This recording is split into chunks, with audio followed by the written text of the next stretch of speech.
Hello everyone, मैं हूं R S Dhoni. आप देख रहे हैं धोनीज मैथ सॉल्यूशंस। आज के वीडियो में जो हम लोग क्या करने जा रहे हैं, हम लोग आप लोगों का चैप्टर जो ट्रिग्नोमेट्री का है, introduction to trigonometry chapter number 6, इसको पूरा ओवरव्यू करेंगे और इसमें जो मेन पॉइंट्स हैं वो सब आपको समराइज करके बताएंगे, पूरा डिस्कस करेंगे। ठीक है, चलिए वीडियो को शुरू करते हैं। ये जैसे कि आपको पता है, इंट्रोडक्शन टू ट्रिग्नोमेट्री, ट्रिग्नोमेट्री आप लोगों के लिए बिल्कुल नया वर्ड है। ठीक है, इससे पहले आप लोगों ने ट्रिग्नोमेट्री कभी नहीं पढ़ा। ठीक है, तो आपको ध्यान से इसको समझना है और इसका क्या मतलब है, हम क्यों इसको ट्रिग्नोमेट्री बोलते हैं, उसमें क्या क्या फॉर्मूला आने वाले हैं, ये आपको ये पूरा फॉर्मूला बेस्ड लेसन है बेसिकली। ठीक है ना, इसको इसलिए बेसिकली आपको अच्छी तरीके से इसके फैक्ट्स को समझना जरूरी है। देखो, हमारे पास कोई एक कंसिडर एनी राइट ट्रायंगल, क्या है, कोई भी एक राइट ट्रायंगल लो। राइट ट्रायंगल में इसका एक एंगल क्या होता है, 90 डिग्री, राइट। ठीक है, सबसे पहले ट्रिग्नोमेट्री जहाँ आप वर्ड सुने तो बस आपको समझ जाना चाहिए कि आप किसकी बात कर रहे हैं। हमेशा राइट एंगल ट्रायंगल कंसिडर करेंगे, आप समझ रहे हैं। एज जैसे ही आपको ट्रिग्नोमेट्री वर्ड समझ में आता है तो आपको दिमाग में आ जाना चाहिए कि हम यार कहीं ना कहीं हमारे पास राइट एंगल उसमें इन्वॉल्व होगा जरूर। ठीक है ना, राइट एंगल की बात करेंगे, आप राइट ट्रायंगल की बात करेंगे। ठीक है ना, तो कंसिडर राइट ट्रायंगल जो बेसिकली हम डिफाइन करते हैं, यही शुरू करते हैं। देखिए, टी रेशियोज जिसको ट्रिग्नोमेट्रिक रेशियोज बोलते हैं, हम कैसे डिफाइन करते हैं किसी राइट ट्रायंगल में। पहले राइट ट्रायंगल को समझो। राइट ट्रायंगल में क्या है, right triangle, this is right angle B, इसके अपोजिट वाली साइड को हम क्या बोलते हैं बेटा, हाइपोटेनस। ये क्या बोलते हैं हमेशा इसको, ये हमें हाइपोटेनस फिक्स रहती है ना, हाइपोटेनस। ठीक है ना, हाइपोटेनस में पूरा लिख रहा हूँ। It is the longest side of a right triangle और it is opposite to the right angle, हमेशा कभी भी ये चेंज नहीं होती। ठीक है ना, और इस राइट एंगल में मैंने बताया था कि उस ट्रायंगल्स वाले चैप्टर में, जब पाइथागोरस थ्योरम में, कि जो राइट एंगल जो बनाते हैं, जो साइड्स, इनको हम जनरली क्या बोलते हैं, लेग्स। जनरली क्या बोलते हैं, इसको लेग्स बोलते हैं। ठीक है, अब इस केस में यहाँ पर देखो, अगर ये राइट एंगल, ये राइट एंगल है, तो ये दोनों एंगल कैसे होंगे बेटा, ये डेफिनेटली एक्यूट एंगल्स होंगे। क्यों, क्योंकि इनका सम तो 90 आना है ना, the sum of these two angles is 90 degree. तो इन दोनों एंगल का जब सम ही 90 डिग्री है तो ये एक्यूट एंगल होंगे। तो किसी भी राइट एंगल में आप वैसे भी जानते हैं कि the two angles are acute angle. तो हम जब टी रेशियो की बात करेंगे तो टी रेशियो, जो ट्रिग्नोमेट्रिक रेशियो जिनको बोलते हैं हम, जो रेशियो, टी रेशियो क्यों बोलते हैं इसको, हम इसमें जो डिफरेंट जो साइड्स हैं ना, इनकी 3 साइड्स हैं, इनके अलग अलग जो साइड्स का 2 रेशियो निकालते हैं, साइड लेंथ की हम रेशियो निकालते हैं। ठीक है ना, with respect to these acute angles, इस एंगल्स को ध्यान में रखते हुए, these kind of ratios are called T ratios. T ratios basically क्या है, साइड, किसी राइट ट्रायंगल के साइड्स के रेशियो ही है with respect to these two acute angles, then this kind of ratios are called T ratios. इनके हम fix name दिए गए हैं हमको। ठीक है ना, वो हम बता रहा हूँ आपको आगे। अब पहले ये देख लो, इस एंगल के लिए अगर मैं इस एंगल को सपोज देख लो, इसमें बेस और परपेंडिकुलर दोनों का रोल बहुत ज़्यादा है। देखो, किसी भी राइट एंगल में होता है, हाइपोटेनस इज ऑलवेज फिक्स, वो कभी चेंज नहीं होगा, वो हमेशा opposite to the right angle होगा। अब अगर मैं suppose for a moment I am considering this angle C, acute angle C, for this angle C A B क्या हो जाएगा, ये क्या हो जाएगा, बेस। इस एंगल सी के लिए बेस होगा, और ये बी ए जो साइड होगी ये क्या होगा बेटा, परपेंडिकुलर। इसको मैं क्या बोलूंगा, इसको परपेंडिकुलर, या ठीक है ना, या अपोजिट साइड भी बोलते हैं इसको परपेंडिकुलर। ये क्या है, परपेंडिकुलर है। फॉर दिस एंगल, देखो एंगल को ध्यान में रखना जरूर, फॉर दिस एंगल की बात कर रहा हूँ मैं, फॉर दिस एंगल सी, इस एंगल के लिए, इस एक्यूट एंगल के लिए, this side is base and this side is perpendicular, या इसको बोलते हैं एडजेसेंट साइड, या इसको बोलते हैं अपोजिट साइड। ठीक है ना, ये नाम भी होते हैं जनरली, लेकिन बेस और परपेंडिकुलर आप याद रखेंगे तो आपको ये जनरली हम यूज करते हैं। ठीक है ना, अगर मैं इस एंगल को नहीं कंसीडर करूं, if I consider this acute angle A, तो इस केस के लिए ये क्या हो जाएगा, इस अगर मैं इस एंगल को कंसीडर करता हूं तो ये क्या हो जाएगा उस केस में, बेस। एंगल ए के लिए तो ये बेस है ना, हाइपोटेनस तो उन दोनों केस में सेम है, पहले केस में भी हाइपोटेनस सेम रहा। अब यहाँ पर इसकी जगह क्या हो जाएगा, ये इसके इस एंगल के लिए ये तो परपेंडिकुलर हो गया ना, तो this is your perpendicular.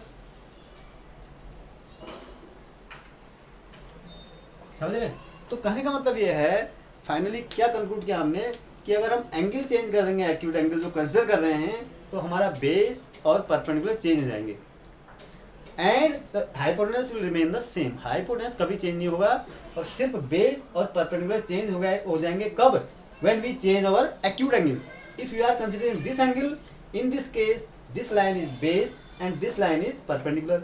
When we are considering angle A, in this case, this line is base and this is your perpendicular. In both the cases, the hypotenuse will remain same. It is AC. ठीक है, समझ गए?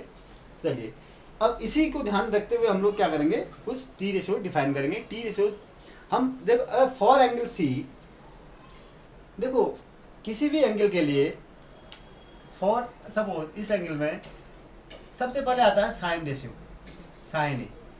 एक देखो ये angle T ratio क्यों कराते हैं, इसमें एंगल का बहुत रोल है, समझ रहे हैं? एंगल किस एंगल को कंसीडर करते हुए आप जो है बेस और परपेंडिकुलर है वो बहुत ज़्यादा इंपॉर्टेंट है. इसलिए साइन ऑफ एनी एंगल, ठीक है, साइन ऑफ अगर सपोज ए की बात करता हूँ, सपोज सी की बात करता हूँ, साइन ऑफ सी इस एंगल के लिए बात करता हूँ. सपोज मैं इसको थीटा लेता हूँ, कोई एंगल है, सपोज मेरे पास क्या है, एक्यूट एंगल थीटा है. तो sine of theta is equal to क्या होता है, इसकी जो बेसिक डेफिनेशन होती है साइन की क्या होती है, परपेंडिकुलर अपॉन हाइपोटेनस. क्या होती है, परपेंडिकुलर. मैं परपेंडिकुलर को पी से लिख देता हूँ suppose for my convenience, P, और हाइपोटेनस को ऐसे लिखता हूँ पी अपॉन एच. इसके अनुसार क्या होगा, पी देखो इस थीटा के परपेंडिकुलर क्या होगा, ए बी अपॉन ए सी. ठीक है, साइन थीटा जो डिफाइन करेंगे वो क्या होगा, हमेशा साइन देखो एंगल थीटा चेंज हो सकता है आपका, थीटा ये भी हो सकता है और ये एंगल भी दूसरा एंगल कोई हो सकता है, थीटा की जगह ए भी हो सकता है, मगर ये डेफिनेशन आपकी चेंज नहीं होगी. ये हमेशा परपेंडिकुलर अपॉन हाइपोटेनस. इस एंगल के लिए ये परपेंडिकुलर है, ये हाइपोटेनस है. इस एंगल के लिए ये परपेंडिकुलर है, ये हाइपोटेनस हो जाएगा, लेकिन ये रेशियो वही रहेगा. ठीक है ना, ये this is called T ratio. ये टी रेशियो है, one of T sign theta, sine ratio बोलेंगे इसको. ठीक है ना, ए बी अपॉन ए सी हो गया. उसके बाद नेक्स्ट जो डिफाइन करते हैं हम कॉस थीटा. कॉस थीटा क्या होता है बेटा, अगर इस थीटा के लिए, इस एक्यूट एंगल के लिए इफ आई देखो थीटा क्यों क्या रोल प्ले कर रहा है, क्योंकि जैसे ही मैं थीटा चेंज करता हूँ, दो एक्यूट एंगल में से इसको लेता हूँ, एंगल चेंज करता हूँ, तो मेरा बेस और परपेंडिकुलर चेंज हो जाता है ना. तो ये ज़्यादा इंपॉर्टेंट है. तो एंगल को ध्यान में रखना बहुत इंपॉर्टेंट है कि एंगल कौन सा आप कंसीडर कर रहे हैं, उसके करस्पॉन्डिंगली आपके बेस और परपेंडिकुलर चेंज होते हैं. ठीक है ना, तो कॉस थीटा इक्वल टू क्या हो जाएगा, बेस अपॉन, मैं बेस को बी से लिख देता हूँ, अपॉन हाइपोटेनस होता है. यहाँ पर थीटा के लिए बेस क्या होगा बेटा, बी सी अपॉन हाइपोटेनस तो ए सी रहा. ठीक है, नेक्स्ट जो होता है टेन थीटा. टेन थीटा क्या होता है, देखो टेन थीटा, टेन इस एंगल के लिए बेस क्या होगा, this is base, this is perpendicular. ठीक है ना, तो tan theta is equal to होता है परपेंडिकुलर अपॉन बेस. ठीक है ना, जैसे परपेंडिकुलर क्या है यहाँ पर, ए बी अपॉन बेस क्या है बेटा, बी सी. ठीक है, this is your tan theta. आपने थ्री ट्रिग्नोमेट्रिक रेशियो डिफाइन कर दिए, इनकी डेफिनेशन इस एंगल के अनुसार ऐसी होगी. ठीक है ना, अब टेन थीटा के बाद आ जाओ आप कॉट थीटा में. कॉट थीटा मतलब इस एंगल के लिए क्या होता है, कॉट थीटा जो होता है वो होता है बेस अपॉन परपेंडिकुलर. ठीक है, यानी इज इक्वल टू होता है 1/10 थीटा, और टेन थीटा 1/10, जो कॉट थीटा को वैसे याद रख लो आप, cot theta is equal to होता है 1/10 थीटा. इसका ठीक उल्टा होता है, ये क्या हो जाएगा, बेस अपॉन परपेंडिकुलर. ठीक है ना, बेस अपॉन परपेंडिकुलर, यानी कॉट थीटा को हम डिफाइन करेंगे, या आप ऐसे कर सकते हो इसको, अभी आप ये मत दिमाग मत रखो, इसको नेक्स्ट में बताऊंगा. यानी cot theta is equal to क्या होता है, दैट इज यूर 6. देखो 6 टी रेशियो पहले बेसिकली आप डिफाइन करना सीखो. तो cot theta is equal to क्या होता है, बेस अपॉन किसी भी ट्रायंगल के लिए, किसी भी ये थीटा आपका चेंज हो सकता है, ये डेफिनेशन हमेशा आपकी वही रहेगी फिक्स. बेस अपॉन परपेंडिकुलर तो कहीं भी दुनिया में चले जाओ आप, कभी भी अगर whenever you are talking about cot theta, then it will always be base upon perpendicular. ठीक है ना, थीटा में चेंज, थीटा में किसी का 5 हो सकता है, कोई और एक्यूट एंगल हो सकता है, but this definition does not change. Right, this is equal to base क्या होगा आपका, इस थीटा के लिए base B C upon perpendicular कितना होगा, ए बी. ठीक है, नाउ आप आ जाओ सेक थीटा. सेक थीटा क्या होता है बेटा आपका, hypotenuse upon base, hypotenuse upon base. ठीक है, यानी सेक थीटा के लिए हाइपोटेनस तो वही रहा ए सी, बेस क्या रहा बेटा आपका बी सी. ठीक है, एंड नाउ फाइनली द 6 जो रेशियो होता है आपका, वो सेक थीटा क्या होता है आपका, हाइपोटेनस अपॉन परपेंडिकुलर. ठीक है, हाइपोटेनस क्या है आपका बेटा, ए सी, और परपेंडिकुलर क्या है आपका, इसके लिए थीटा के लिए परपेंडिकुलर क्या है, A B.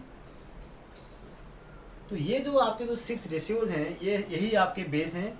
These are called 6 T ratios, 6 T ratios या ट्रिग्नोमेट्रिक रेशियोज इनको बोलते हैं। ठीक है, ये क्यों रेशियो बोलते हैं इनको, क्योंकि टी रेशियोज क्यों बोलते हैं, क्योंकि हमारे पास हम जो रेशियो ले रहे हैं साइड्स का रेशियो तो साइड्स की लेंथ का ही है, मगर थीटा यहाँ पर जो एंगल है वो बहुत बड़ा रोल अदा कर रहा है, because when we change theta this the length of this side, the side perpendicular and base gets interchange. ठीक है ना। अब इसके बाद जो आते हैं हम वो आते हैं, अब देखो यहाँ से आप देखना, इसी फॉर्मूले से आप यहाँ पर देखो, अब आपको यहाँ से पता चल रहा होगा, अब मैं इसके बताना चाह रहा हूँ उधर कोसेंट रिलेशन, या इसको बोलते हैं, पहले वो बताओ रेसिप्रोकल रिलेशन की बात करता हूँ मैं, रेसिप्रोकल रिलेशन या टी रेशियोज। ठीक है, देखो रेसिप्रोकल में क्या, साइन थीटा जो होता है बेटा, sine theta is equal to 1 by cosec theta होता है, और cosec theta is equal to 1 by sine theta, मतलब ये एक दूसरे के क्या होते हैं, रेसिप्रोकल होते हैं। ठीक है ना, देखो उल्टे होते हैं, मतलब देखो साइन थीटा परपेंडिकुलर और hypotenuse, cosec theta hypotenuse upon perpendicular, उल्टा हो गया ना, P upon S upon P. ऐसे ही cos theta is equal to 1 by sec theta, और sec theta is equal to 1 by cos theta. देखो यहाँ पर देखो, cos theta base upon hypotenuse और sec theta hypotenuse upon base, दोनों एक दूसरे के क्या है, इनवर्स हो रहे हैं, समझ रहे हैं, इसीलिए इनको रेसिप्रोकल रिलेशन बोलते हैं। Finally tan theta is equal to क्या होता है, 1 बाई कॉट थीटा, और cot theta is equal to 1 by tan theta. देख लो आप, tan theta perpendicular upon base, cot theta base upon perpendicular, ये हमारी बेसिक डेफिनेशन है। ठीक है ना, दोनों एक दूसरे के क्या है, ये रेसिप्रोकल रिलेशन है। इस तरीके से ये आपका यानी कहने का मतलब क्या है, बेसिकली आपको तीन ही रेशियो याद की डेफिनेशन याद रखनी है, sine theta perpendicular upon hypotenuse, cos theta base upon hypotenuse, ten theta perpendicular upon base, that's all. इसके अलावा फिर आपको पता है टेन थीटा, कॉट थीटा क्या है, cot theta is the reciprocal relation of tan theta, sec theta क्या है, sec theta is the reciprocal ratio of cosec theta, cos theta, and cosec theta is what, it is the reciprocal ratio of sine theta, right. Basically आपको ये तीनों याद रखने हैं, इसके अलावा आपको ज़्यादा तो आप खुद ही निकाल लेंगे उसको। ठीक है, now come to quotient relation. Quotient relation क्या होता है, देखो इसमें कुछ कोसेंट रिलेशंस हैं।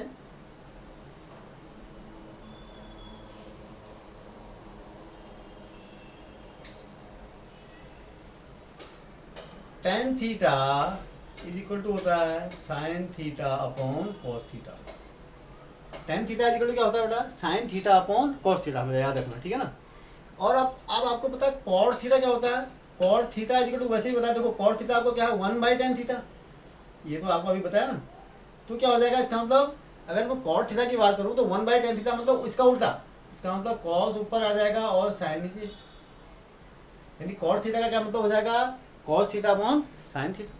ठीक है ना, तो ये आपके कोसेंट रिलेशंस होते हैं। ठीक है ना, चलिए अब यहाँ पर मैं आपको एक बहुत बड़ा कंफ्यूजन दूर कर दूँ जो बच्चों को बहुत ज़्यादा होता है, क्या कि कैन वी, कुछ लोग बच्चे क्या करते हैं कि साइन थीटा को साइन इंटू थीटा कंसिडर करते हैं। जैसे क्या होता है, बेसिकली मैंने बहुत जगह बच्चों को ऐसे कंफ्यूजन करते हुए देखा है, sine theta is not as sine into theta. ठीक है ना, ये बहुत बड़ी गलती होती है, साइन थीटा को साइन इंटू थीटा का, एक्चुअली साइन थीटा एक सिंबल है, साइन थीटा क्या है, एक सिंबल है, एक साथ है, ये कोई अलग नहीं है। जैसे ये ऐसी है, जैसे साइन के आगे ऐसे हटा देंगे तो मीनिंगलेस हो जाएगा ना, साइन के आगे अगर ऐसे हटा दूँ या साइन के बीच में से आई हटा दूँ तो इट बिकम मीनिंगलेस। तो in the same way sine theta is not can not be written as sine into theta. ठीक है ना, ये एक वर्ड है, एक सिंबल है पूरा हमारे पास, इसको हम अलग नहीं, साइन इंटू थीटा कोई मतलब नहीं है इसका। जैसे हम जनरली अलजेब्रा में हम जनरली क्या करते हैं, x into y, x y को एक्स इंटू वाई को एक्स वाई लिख देते हैं, तो इस तरीके से ये sine theta sine into theta नहीं है। ठीक है ना, ये साइन थीटा अपने आप में एक कंप्लीट एक सिंबल है। ठीक है ना, ये साइन थीटा एक रेशियो है जो हम कंसिडर कर रहे हैं, its value is perpendicular upon hypotenuse with respect to angle acute angle theta, ये वो टी रेशियो को डिफाइन करता है, इसका मतलब ये है। ठीक है ना, इसी तरीके से औरों के लिए भी आप जो है इसको cos theta is equal to cos into theta नहीं होता है, ठीक है। चलिए उसके बाद एक आपको जो पढ़नी है value of the trigonometric ratio की जो है एक टेबल है, वो आपको बहुत इंपॉर्टेंट है आपके लोगों के लिए, ठीक है ना। देखो ऊपर टेबल बना रहा हूँ, यहाँ पर है साइन, यहाँ पर है कोसाइन, यहाँ पर है tan, ठीक है। फिर tan के बाद cot, फिर sec, फिर cosec,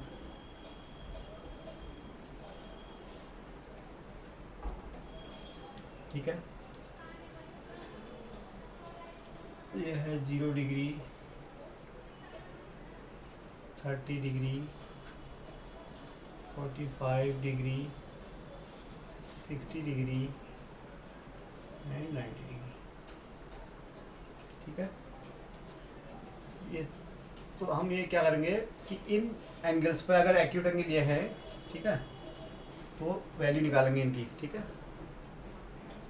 देखो कैसे याद करते हैं इसको, इस पूरी टेबल को आप जो है याद करना है आपको।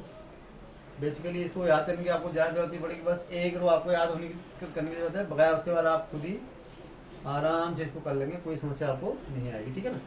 चलिए देखो इस टेबल पर देखो, हमें क्या है, हमें पता करना है साइन ऑफ 0 डिग्री की वैल्यू कितनी होगी, साइन ऑफ 30 डिग्री की वैल्यू कितनी होगी, साइन 45, साइन 60, साइन 90 की वैल्यू कितनी होगी। देखो साइन 0 की वैल्यू 0 होती है, याद रखो आप 0। साइन 30 की वैल्यू हमेशा 1/2 होती है, साइन 45 की वैल्यू 1/√2 होगी, साइन 60 की वैल्यू होती है √3/2, ठीक है, और साइन 90 की वैल्यू होती है 1, ठीक है। तो वैल्यू ऑफ साइन, एक बस यही रो आपको याद रखनी है, ये भी निकल जाती है बेसिकली, लेकिन आपको उतना झमेले में नहीं पड़ना है, बहुत छोटी वैल्यू है, ठीक है, आराम से आपको याद हो जाएगी, कोई इसमें समस्या नहीं आएगी। साइन ऑफ 0 इक्वल टू कितना होता है 0, sine of 30 degree 1/2, sine of 45 degree 1/√2, sine of 60 √3/2 and sine of 90 1। अब आपको कॉस की वैल्यू निकालनी है ना, आप क्या करो, जस्ट यहाँ से शुरू कर दो, यहाँ से शुरू कर दो, तो क्या होगा, यहाँ से लिख दो 1, फिर इसको यहाँ लिख दो √3/2, इसको तो ये तो वहीं पर आएगा, और ये आ जाएगा इधर 1/2, और ये उधर 0। कहने का मतलब क्या हो गया, इसका मतलब ये हो गया कोसाइन ऑफ 0 की वैल्यू 1, कोसाइन ऑफ 30 डिग्री की वैल्यू √3/2, कोसाइन ऑफ 45 की वैल्यू 1/√2, कोसाइन ऑफ 60 डिग्री की वैल्यू 1/2 एंड कोसाइन ऑफ 90 की वैल्यू 0 हो जाएगी। बस इसके अलावा तो कुछ करना ही नहीं आपको। अब आपको पता है जो अभी अपने बताया था, अब आपको और वैल्यूज कैसे निकालेंगे, अब आप नाउ tan की वैल्यू निकालनी है, तो आप जानते हैं tan इक्वल टू क्या होता है, अभी बताया था ना कोसाइन रिलेशन में, tan थीटा इक्वल टू क्या बताया था बेटा, sine of theta upon cosine of theta, ठीक है ना।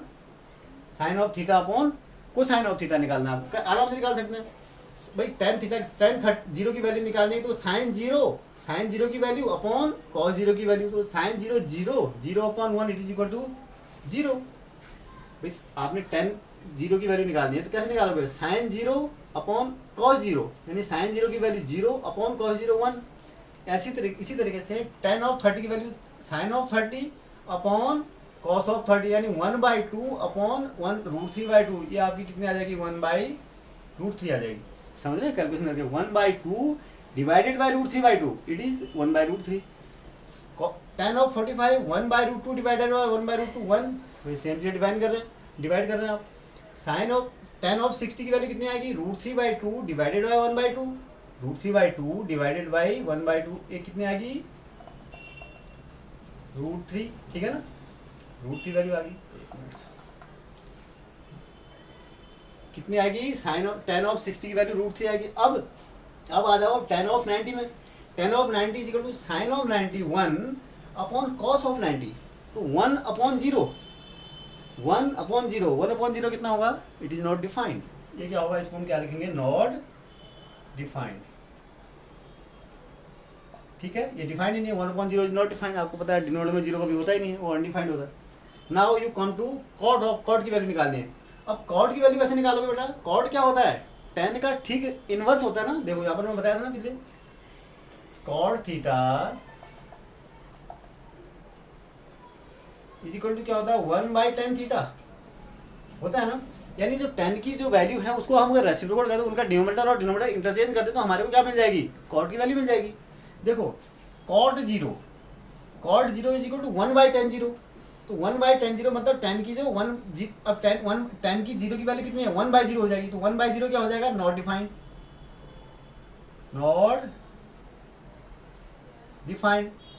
और ये tan of cot of 30 1/tan30, यानी 1/tan30 को ऊपर चले जाओगे √3, यानी आपको क्या करना है, जो इसकी करस्पॉन्डिंग वैल्यू इनको न्यूमरेटर और डिनोमिनेटर में जो √3 को चेंज कर दो आप, √3 को बाई 1 हो जाएगा, ये 1, ये 1/√3।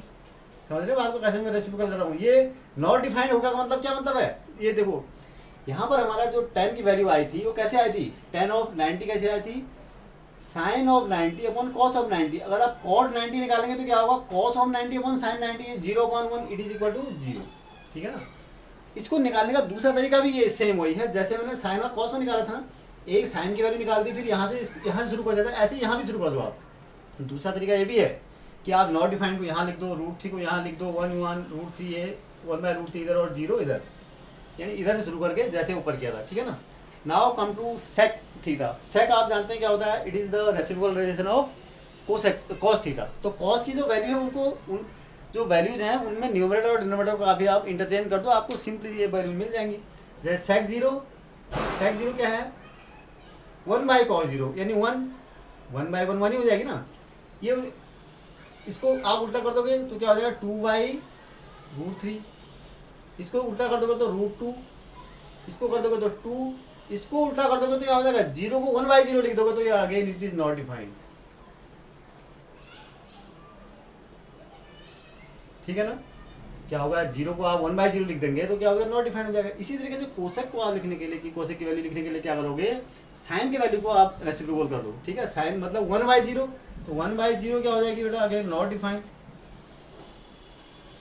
डिफाइंड हो गया। और 2 1/2 का हो जाएगा 2√2। ठीक है, और ये 2/√3 और ये 1।